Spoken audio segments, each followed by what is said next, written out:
رضی اللہ عنہ اجمعین نے اپنی جانوں کو قربان کیا ہے، اور دنیا کے اندر بگاڑ اور فساد برپا نہ ہو، دنیا کے اندر ظلم اور زیادتی عام نہ ہو، اس کے لیے جان دی بھی جا سکتی ہے۔ اس کی مثالیں بھی بہت سی موجود ہیں۔ صحابہ کرام رضی اللہ عنہ اجمعین نے اپنی جانوں کو قربان کیا ہے۔ اسی میں حضرت عثمان غنی رضی اللہ عنہ کا نام بھی آتا ہے کہ انہوں نے عمل کو قائم کرنے کے لیے اپنی جان کو قربان کیا ہے۔ وہ حضرت عثمان غنی رضی اللہ عنہ جو اسلام کے تیسرے خلیفہ ہیں۔ اللہ کے نبی صلی اللہ علیہ وسلم کے جانے کے بعد پہلے خلیفہ حضرت ابو بکر صدیق رضی اللہ عنہ، دوسرے حضرت عمر بن خطاب رضی اللہ عنہ، اور تیسرے حضرت عثمان غنی رضی اللہ عنہ۔ ان پر ظالموں نے بڑی بدگمانی لگائی ہے اور ان کو بدنام کرنے کے لیے بڑی سازشیں اختیار کی ہیں۔ حضرت عثمان غنی رضی اللہ عنہ اجمعین چاہتے تو ان سے بدلہ لے سکتے تھے، لیکن اگر ان سے بدلہ لیا جاتا تو دنیا کے اندر امن قائم نہیں رہتا۔ اس لیے حضرت عثمان غنی رضی اللہ عنہ اجمعین نے اپنی جان قربان کی ہے، لیکن کسی دوسرے مسلمان کے لیے اس بات کو پسند نہ کیا ہے کہ ان کے لیے تلوار اٹھائی جائے یا ان کو مارا جائے، کسی طرح ستایا جائے۔ ظالموں نے حضرت عثمان غنی رضی اللہ عنہ اجمعین کے گھر کا محاصرہ کیا اور 40 دن کے بھوکے اور پیاسے ہیں۔ آپ رضی اللہ عنہ اجمعین کو گھر کے اندر شہید کر دیا گیا۔ حضرت عثمان غنی رضی اللہ عنہ اجمعین وہ صحابی ہیں جن کے بارے میں اللہ کے رسول صلی اللہ علیہ وسلم نے فرمایا کہ جنت میں ہر نبی کا ایک ساتھی ہوتا ہے، ایک رفیق ہوتا ہے، اور میرا رفیق اور میرا دوست جنت میں حضرت عثمان غنی ہوں گے۔ حضرت عثمان غنی رضی اللہ عنہ اجمعین وہ صحابی ہیں جن کو ذی النورین کہا جاتا ہے۔ اللہ کے رسول صلی اللہ علیہ وسلم کی سب سے بڑی بیٹی حضرت رقیہ رضی اللہ عنہا کا نکاح آپ سے ہوا۔ ان کا جب انتقال ہو گیا، اللہ کے نبی صلی اللہ علیہ وسلم نے اپنی دوسری بیٹی حضرت ام کلثوم رضی اللہ عنہ کا نکاح ان سے کر دیا، اسی لیے ان کو ذی النورین کہا جاتا ہے۔ اور اللہ کے رسول صلی اللہ علیہ وسلم نے فرمایا تھا کہ اگر میری 40 بیٹیاں ہوتی، میں ایک کے بعد دیگرے حضرت عثمان غنی رضی اللہ عنہ اجمعین کے نکاح میں دے دیتا۔ حضرت عثمان غنی رضی اللہ عنہ وہ صحابی ہیں جس وقت مدینہ کے اندر بھوک کا عالم تھا، قحط سالی مسلط تھی، اس وقت حضرت عثمان غنی رضی اللہ عنہ اجمعین نے پورے مدینے کو کھانا کھلایا ہے۔ اللہ کے رسول صلی اللہ علیہ وسلم نے غزوہ تبوک کے موقع پر چندے کا اعلان فرمایا۔ حضرت ابو بکر صدیق رضی اللہ عنہ گھر کا سارا سامان لے آئے، حضرت عمر بن خطاب رضی اللہ عنہ آدھا سامان لے آئے، حضرت عثمان غنی رضی اللہ عنہ اجمعین نے 300 اونٹ لدے ہوئے اللہ کے رسول صلی اللہ علیہ وسلم کی خدمت میں پیش کر دیے۔ 300 اونٹ سامان سے لدے ہوئے اللہ کے رسول صلی اللہ علیہ وسلم کی خدمت میں پیش کر دیے، کہا یہ لے جائیے۔ پھر اللہ کے رسول صلی اللہ علیہ وسلم کو ضرورت ہوئی، آپ صلی اللہ علیہ وسلم نے پھر اعلان کیا، آپ نے 200 اونٹ پھر اللہ کے راستے میں خرچ کیے۔ پھر آپ نے اعلان کیا 100 اونٹ اور اللہ کے راستے میں قربان کیے۔ وہ حضرت عثمان غنی رضی اللہ عنہ اجمعین کو کچھ ظالموں نے، کچھ ان کے دشمنوں نے، اسی ذی الحجہ کا مہینہ چل رہا ہے، اسی مہینے کی 18 تاریخ کو، 18 ذی الحجہ، ہمیں آج تو اسلام کی تاریخ نہیں پتا، اسلام کی تاریخ ہمیں نہیں پتا، ہمیں اسلام کے بارے میں معلومات نہیں ہے، لیکن اگر ہم معلومات کریں، اگر ہم اسلام کی تاریخ پڑھیں، کوئی ایسا دن نہیں گزرا، کوئی ایسا وقت نہیں گزرا جس وقت اللہ کے رسول صلی اللہ علیہ وسلم کے چاہنے والوں نے قربانی پیش نہ کی ہو، اپنے آپ کو قربان نہ کیا ہو، اللہ کے راستے میں اپنے جان مال نہ لگایا ہو۔ ہم سے تو فرائض ادا نہیں ہوتے۔ اللہ کے رسول صلی اللہ علیہ وسلم کے صحابہ اور اسلام کے سچی محبت کرنے والوں نے قدم قدم پر ہر جگہ اپنے آپ کو قربان کیا ہے۔ اسلام قربانی کا نام ہے، اسلام قربانی مانگتا ہے۔ اسلام اللہ کے راستے میں جو شخص اپنے مال اور جان کو قربان کرتا ہے، اسی کے لیے اللہ نے وعدہ کیا کہ ہم اسے جنت کے اندر اعلیٰ مقام عطا فرمائیں گے۔ ام حسبتم ان تدخلوا الجنۃ ولما یأتکم مثل الذین خلوا من قبلکم، کیا تم گمان کرتے ہو تم ایسے ہی جنت میں چلے جاؤ گے؟ جس طرح ہم سمجھتے ہیں نا کہ ہم نے کلمہ پڑھا ہے, ہم محمد رسول اللہ صلی اللہ علیہ وسلم کے چاہنے والے, ہم تو جنت میں چلے جائیں گے. لیکن اسلام کی تاریخ اٹھا کے دیکھو, اللہ کے رسول صلی اللہ علیہ وسلم کی سیرت پڑھ کے دیکھو, صحابہ کرام رضی اللہ اجمعین نے کس طرح اپنی جانوں کو قربان کیا ہے, کس طرح اللہ کے راستے میں مال خرچ کیا ہے, کس طرح اپنے بچوں کی قربانی دی ہے. اور آج بھی لوگ دے رہے ہیں, آج بھی لوگ اسلام کے نام پر, اللہ کے نام پر قربانی دے رہے ہیں. ہمیں نہ دیکھیں کہ ہم کیسے مسلمان ہیں, ہمیں نہ دیکھیں ہم کیسے ہیں, لیکن اللہ کے راستے میں قربانی دینے والے لوگ موجود ہیں. اسی وجہ سے آج دنیا کا یہ نظام چل رہا ہے, ورنہ دنیا کا نظام باقی نہ رہتا.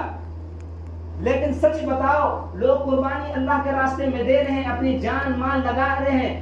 جب کل میدان محشر کے اندر قیامت کے دن ہمیں پکارا جائے گا تو ہم اللہ کے بارگاہ میں کون سے اعمال پیش کریں گے, کون سے اعمال پیش کر کے ہم اللہ رب العالمین سے جنت مانگیں گے؟ ہمارے پاس کون سے اعمال ہیں؟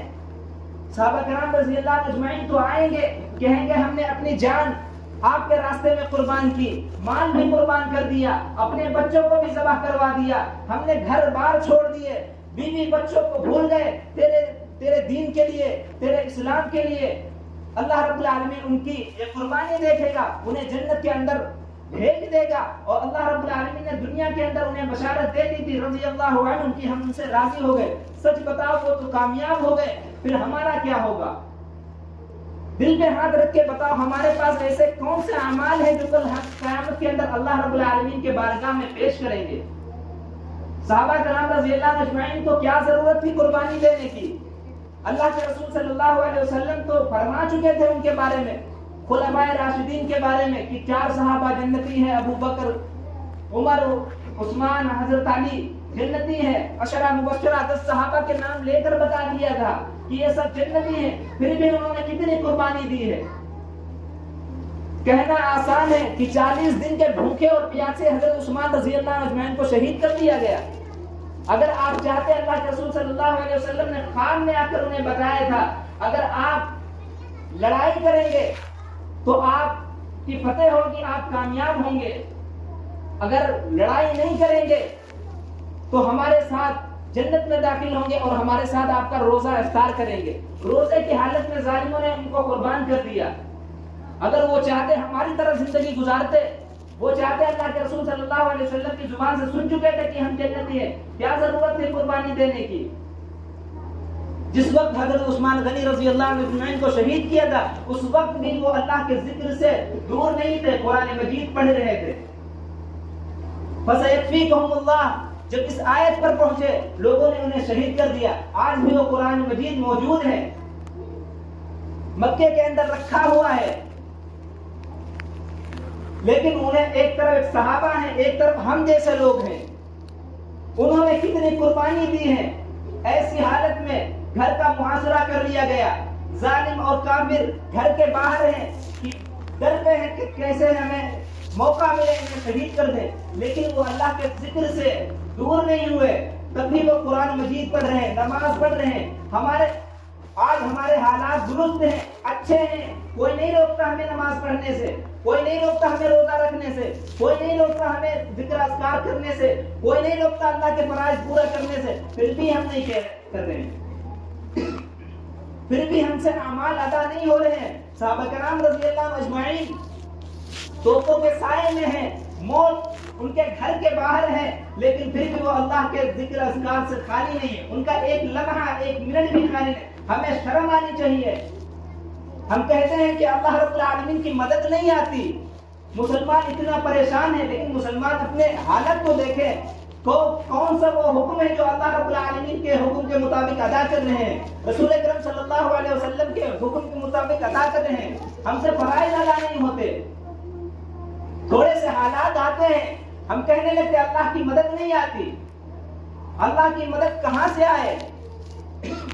مسجد سے اذان آتی ہے, کتنے لوگ جماعت کے ساتھ نماز پڑھتے ہیں, کتنے لوگ تکبیر اولیٰ کے ساتھ نماز پڑھتے ہیں, کتنے لوگ اپنے کام کو پیچھے کرتے ہیں, کتنے لوگ اللہ کے حکم پر لبیک کہتے ہیں. ہم صحیح سالم ہیں، تندرست ہیں، ابھی حالات ویسے نہیں آئے، لیکن پھر بھی ہم اللہ رب العالمین کے مسجدوں سے، اللہ کے احکام سے دور ہیں. اور جب تک کہ ہم اللہ رب العالمین کے احکام پورے نہیں کریں گے، اللہ رب العالمین کے لیے قربانی دینے والے نہیں بنیں گے، اللہ کی نہ مدد آئے گی نہ اللہ کی نصرت آئے گی. یہ اپنے ذہنوں سے نکال لیں کہ حالات درست ہو جائیں گے. حالات اس وقت نہیں درست ہوں گے جب تک کہ ہم خود نہیں سدھریں گے، جب تک کہ ہم خود اللہ رب العالمین کے احکام پر نہیں کھڑے ہوں گے. اس لیے ہمیں چاہیے کہ ہم سب یہ نیت کریں، یہ ارادہ کریں، کوشش کریں کہ ہم اللہ رب العالمین کے حکموں کو پورا کریں گے، جس طرح صحابہ کرام رضی اللہ عنہم اجمعین نے اللہ کے حکموں کو پورا کیا تھا. کل میدان محشر کے اندر جب اعلان ہو، ہمارا نام لیا جائے، اللہ کے بارگاہ میں ہمیں پیش کیا جائے، ہمارے پاس بھی کچھ اعمال ہونے چاہیے، ہمارے پاس کچھ اچھے اعمال ہونے چاہیے جو اللہ رب العالمین کے بارگاہ میں پیش کرے کہ اے اللہ یہ ہم نے تیری رضا کے لیے قربانی دی تھی، اے اللہ یہ فرائض ہم نے تیری رضا کے لیے کیے تھے، اے اللہ تو ہمیں بخش دے. ورنہ آپ نے حدیث سنی ہوگی، وہاں سب نفسی نفسی کہہ رہے ہوں گے، کوئی کسی کے حال پوچھنے والا نہیں ہوگا. نہ باپ بیٹے کے بارے میں پوچھے گا، نہ بیٹا باپ کے بارے میں پوچھے گا، حالانکہ ایک دوسرے کو دکھائی دیے جائیں گے. وہاں صرف نفسی نفسی ہوں گی. اس لیے اللہ نے اپنی زندگی دی ہے، وقت دیا ہے، ہم سب اپنے اعمال درست کریں اور اللہ کو راضی کرنے